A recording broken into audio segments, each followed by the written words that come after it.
Good morning. It is May 15, 2019. My name is Bill McCanley. I'm the Secretary of the New Mexico Workforce Solutions Department, and this is your work update for the day. I want to talk about three things. First of all, call centers.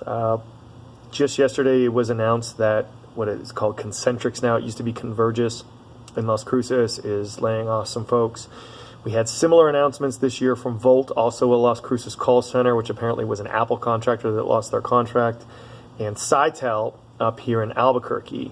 Convergys, the Concentrix company that we just talked about, also laid off some folks in Rio Rancho last year. And what we're seeing with call centers is a pattern, and that pattern is folks are moving overseas. You specifically see that with Sitel, where there's been a bunch of media showing they've been moving to the Philippines and other Asian nations, and some of these folks are actually moving towards trying to allow their workers to work from home, since with voice over internet protocols, it's easier to kind of do that stuff online where you don't need this big central office.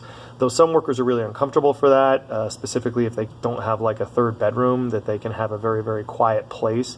They've been opting not to do that. So our basic operations for when these sorts of things happen is to go in, work with the companies. We just heard from Volt today. They're allowing us to go in and talk with the workers, provide services for what other jobs are out there, do job fairs for what other call centers in the area may need in terms of services, and see if we can move them over to other jobs. And this is going to work for now. The issue is if we keep seeing this pattern with call centers, and you see those folks continuing to move to call-at-home operations, move overseas, we're going to have to start coming up with a strategy for a lot of these workers at these businesses to say, hey, look, you may want to consider moving into another area of job growth to make sure you can continue to find employment. So we're starting those conversations now, and we are working very, very hard to make sure that our services are at these places where the layoffs are going so that people can get immediate assistance, getting the help they need and getting new jobs.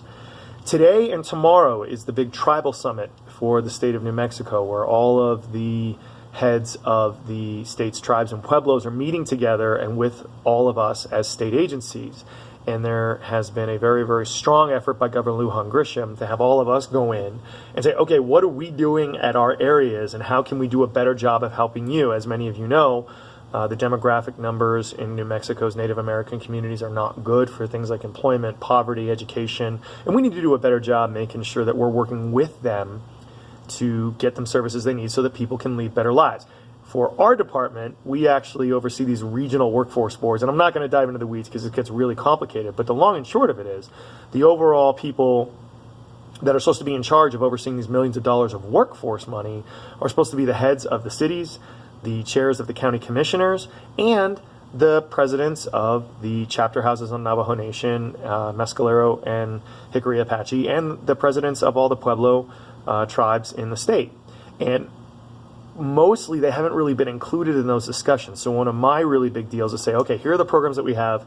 This is the money that goes into it. This is what it's supposed to be doing for on-the-job training, accounts for people to go back to school, and then help with youth.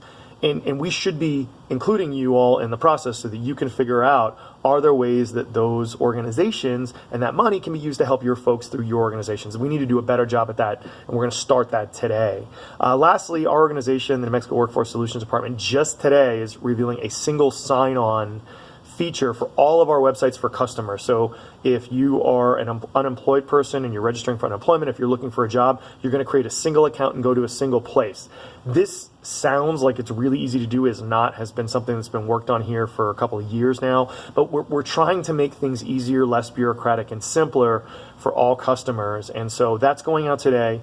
We're going to be working very, very hard over the next 6 to 7 months to try to work with business communities to figure out how we can consolidate what they do with our unemployment stuff, and maybe even some of the other state departments out there, like the tax department, the regulation and licensing bureau, that sort of thing. Just the more we can simplify what we do and make it easier for people to deal with government, the easier it's going to be for both customers who need our assistance and businesses who have to, utilize us to obey the law. So that's what we're trying to do. Last thing, we actually have a webinar today at 2 o'clock for businesses to make sure that they know what the minimum wage laws are around the state, what they're going to be in a few months when the minimum wage law at the state goes up, and some of the best practices that they can fulfill so that they're paying their employees what they're legally responsible to do. We believe really strongly that most businesses care about their communities and they care about their employees, and they want to do well. We want to make sure they have the tools necessary to follow the law. We also want to make sure people know that if they don't, we're going to be ramping up enforcement opportunities. People need to get paid their minimum wage. It's the law. It's the best thing for them, and it's what we're going to enforce. Thanks again. As always, if you have questions, comments, or concerns on these or any of the issues, I'd love to hear from you, and hope everyone's having a great day. Bye.